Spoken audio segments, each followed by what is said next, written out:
Welcome to Kuyperian Commentary. This is episode 96, and I'm your host, Yuri Brito. Abortion has been on the minds of Christians for a very long time. Since 1973, Christians have joined their efforts to stop a practice that is barbaric by its very nature, we should say. Pro-life groups have done everything within their power to see to it that such practices come to an end.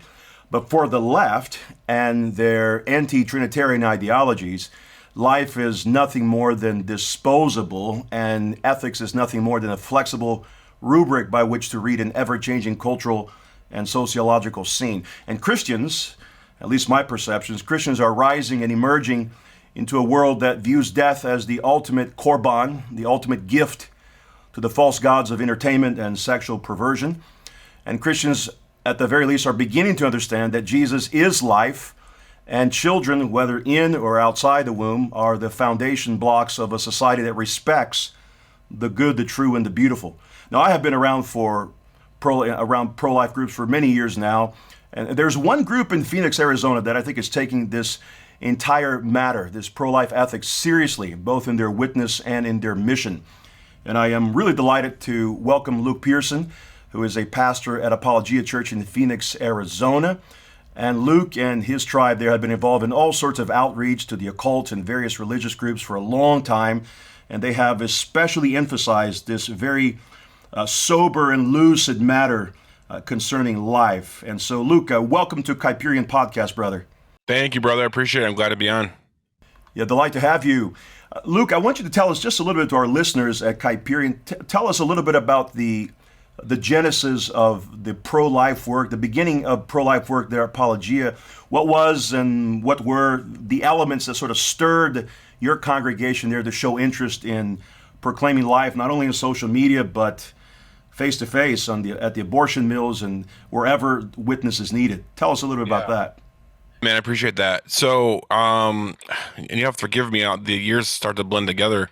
I want to say it was around 7 or 8 years ago, we had on Apologia Radio, we had a guest on who, with Pastor Jeff actually thought that he knew her from high school, and it's completely God's sovereignty. It ended up being someone completely different with the same name, but someone that does abortion mill ministry, a sidewalk counselor. And so we had her on Apologia Radio, and she, said, we like, how many babies have you saved? And she said 365, I think. Wow. And we're like, oh, wow, that's amazing. And she was like, yeah, this year. And it was like, it was in the middle of the year at that point. And we were just completely blown away. And so we kind of left that radio show saying, yeah, we need to do more. We need to do more than just vote pro-life. Mm-hmm. And so we started a local ministry at our Apologia Church here in Arizona, and we call it the Red Door Ministry. And we just the first day, Pastor Jeff and some other people went on. I wasn't able to make it, but the first day they had like 2 saves, I think. And so right away we're like, oh, this is crazy. We got to keep doing this. And so we just kept doing that. And if you know anything about us, we have a camera everywhere we go. Mm-hmm. A lot of our media is just on the street, evangelism and stuff like that.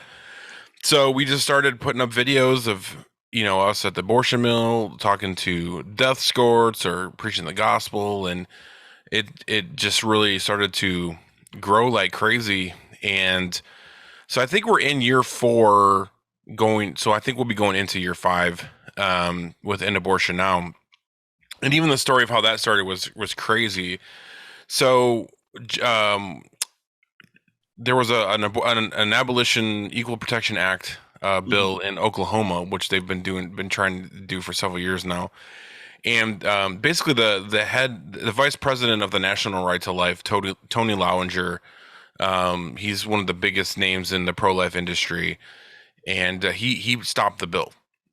He told the conservatives, don't vote for this bill, and it would have ended abortion immediately in Oklahoma. And we're like, so this is our baptism, if you will, into this fight. And we're like, man, this is crazy. All these pro-life leaders in all the pro-life, industries like National Right to Life, like all these huge organizations are actually stopping these really pro-life bills from passing. And so Pastor Jeff had Tony Lounger, actually, he had him on on an interview, and he was doing an interview with him, and it was crazy how he even got that interview, but there's a whole nother story there. But as he's doing that, myself and Marcus Pittman were in the background, and we're like, we gotta do something more than what we're doing.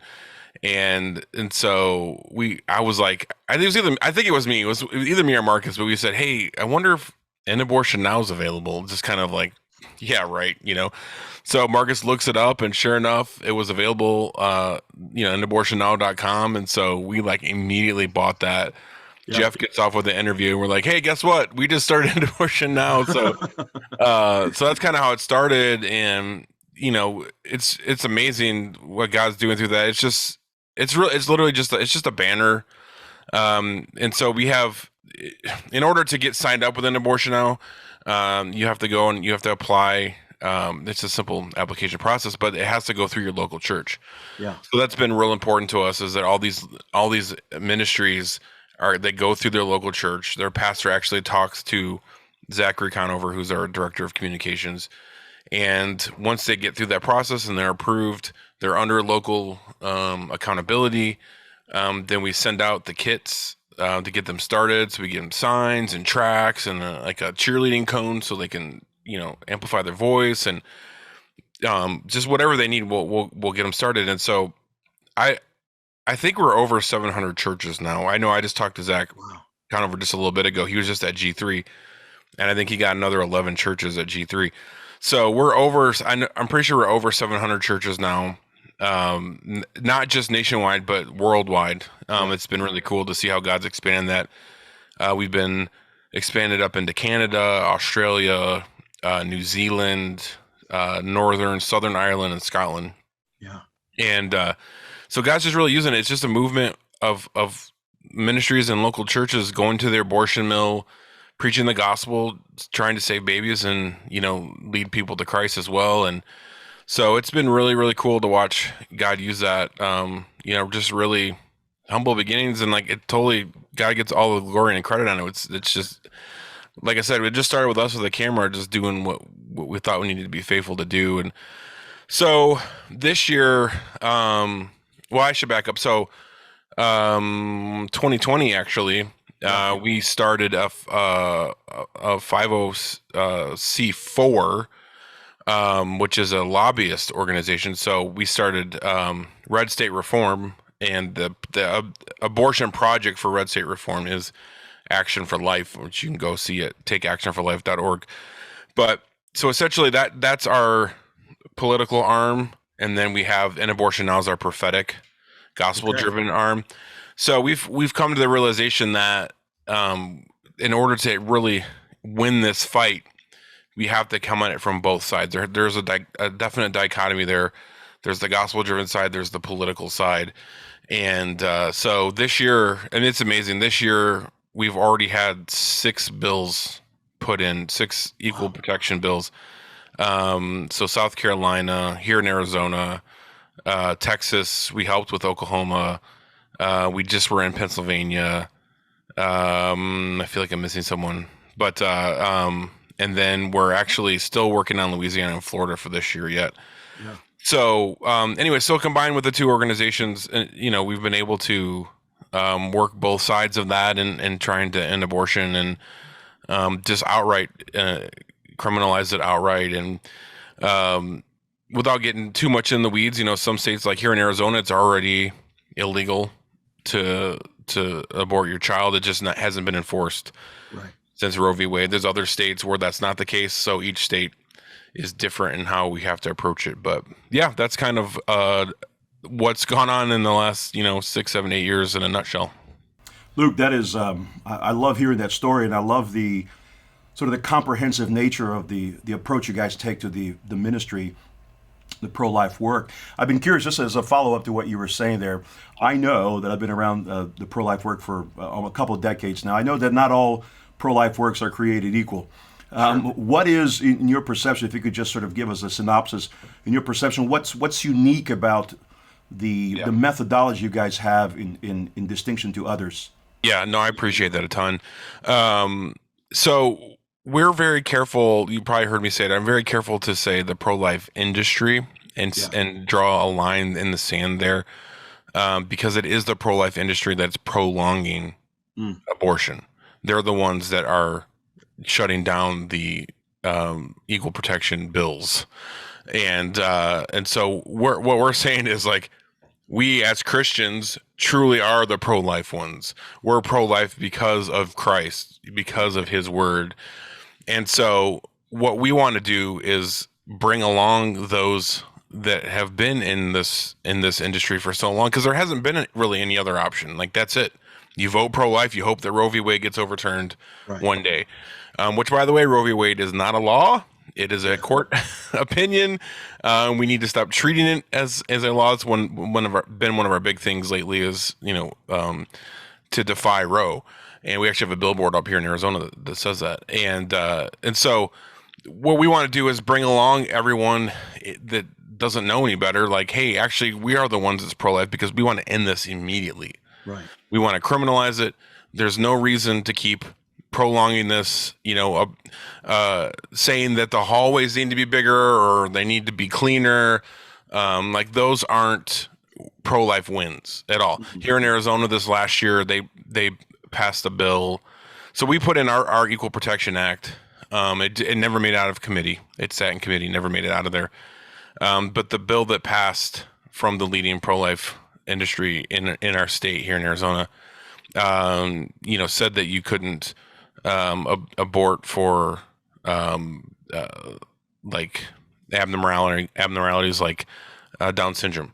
So like, but literally, this is how crazy this is. Literally, if a mother wants to murder her child, all she has to say is, "Oh no, I'm not murdering it because it has Down syndrome. I just don't want it." Right. So like, that's not a win. And then like, so that was part of the bill. Part of the bill was that you had to have a proper burial.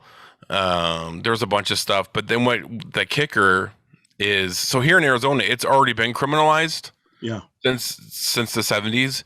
Now the sentence was like a 5-year jail term at the most, which is obviously not biblical justice, but at least it was criminalized for the doctor or the abortionist, I should say, the hired assassin, and for the mother going in.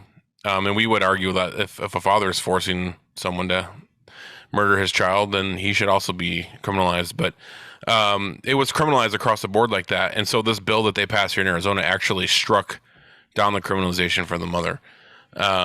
So what's crazy, what people don't think about is if Roe v. Wade was to be overturned, which actually that's a whole nother issue. We have the amicus brief that we were able to help file through Action for Life for the Mississippi case, essentially telling the Supreme Court, like, do your job. You guys messed up. Fix it. Sort of a thing is basically what it's saying. But say Roe v. Wade was to be overturned tomorrow. All these pro-life bills, quote unquote pro-life bills that have been put in place in all these states, they would actually legalize abortion. So if the state said, you know what, that Roe v. Wade was not an actual law and I'm not going to obey it anymore, but you have all these laws on the books in these states, like the one I just mentioned here in Arizona, or like, oh, you can murder your child if the hallways are wide enough. Like those laws would actually be legal. So abortion would be legalized in all these states due to the work of the pro-life industry. And that's what part of what we're trying to do is make people aware of what's actually been going on. And, we're not interested in prolonging an abortion now. Right.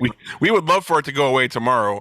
But unfortunately, our concern is that a lot of these bigger groups that they're $1 billion industries, like they're making a lot of money and they're prolonging their jobs. So yeah, no, that's a terrific point. The one of the follow up to sort of that helpful thesis, so you elaborated. I think it's really fruitful because there is several groups who will call themselves pro-life, but they're sort of strategists, right? They're professional strategists.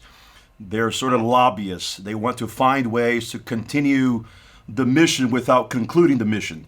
Right. And that's where this methodology suffers 1,000 deaths. But one of the things that I've been really curious, and I have seen this done so well in your flock and the kinds of things you guys do on social media, is you have sort of developed, you have indoctrinated those who have come and have heard your message in a healthy way to love this issue and to treat it with the level of seriousness that, from a political perspective in the United States, it is almost it's one political issue among many. Yeah. But you guys have come along and said, no, this is the root, this is the foundational block of a society. A society cannot thrive if it does not give importance and the right significance and the dignity to image bearers. How have you, Luke, you and the other elders there, Apologia, how have you guys sort of cultivated that mindset in your flock? Well, by leading from the pulpit. Yeah. I think you would agree. A lot of the issue in our culture and our nation is because we don't have faithful pastors leading from the pulpit. Yeah. So one thing we always say, and I borrowed this from Joe Boot. I don't know if you know Joe or not, up in Canada, but he's always said that politics is nothing more than legislated morality. I say this often because I think the church is as a whole has really shied away from getting involved politically. I think there's eschatological reasons for that we're not going to get into today, but as a whole, the church has shied away from politics, and you don't, we're the church, we don't get involved in politics. And it's like, actually politics are legislated morality. And so the question's not, are we going to legislate morality, but whose morality are we going to legislate? Yeah. And it really starts there.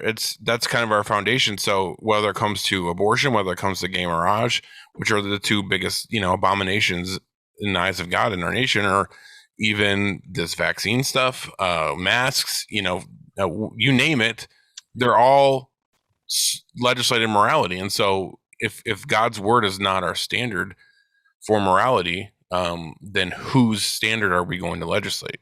So really it starts there. I mean, I think that may sound simple. I don't want to sound pithy or anything, but that's really the bottom line, and we have to start there. We have to have that foundation. Yeah. One of the things we've done in our congregation here in Pensacola is we've sort of really stressed the fostering and the adoption and these other things. They sort of stir the Christian imagination towards these topics. Yeah. Luke, we this is called Kuyperian Commentary Podcast, and so we're fans of the Dutch theologian Abraham Kuyper. Yeah. Kuyper spoke very much about this concept of sphere sovereignty, which essentially meant, in Kuyper's writing in the 19th century, sort of argued that when spheres sort of don't stay within the confines and boundaries of their own God-given territories, you end up in totalitarian socialist sort of environments. Yeah. One of the things I think I'd like to get your reaction to this is that the state has become so sacramental and so religious in their orientation that they're acting as if they are both the church and the family, that the entire sphere, the universality of human conception has been sort of embodied and absorbed by the state.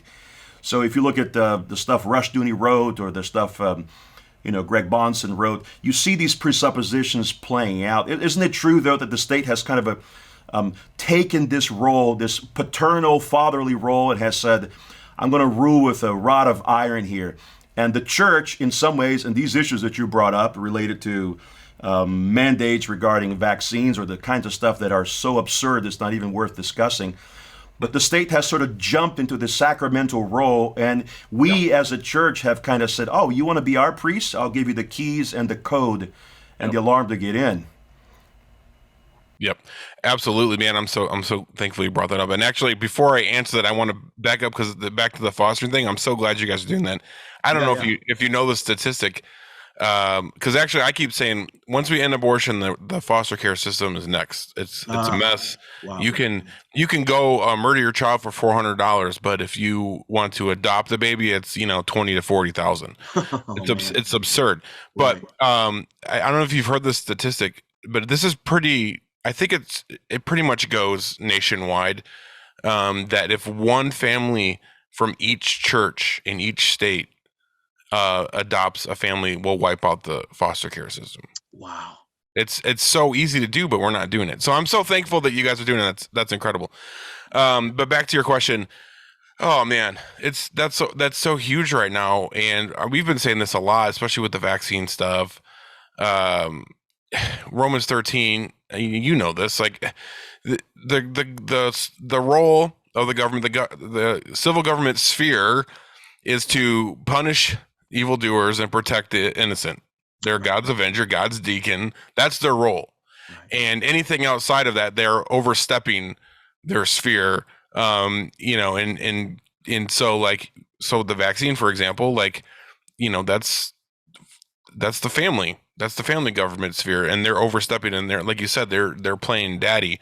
Yeah. And there's actually, I have a quote from my good friend Toby Sumpter up at in Christ Church in Moscow, Idaho. He said that when God is not our father, then the state becomes our mother.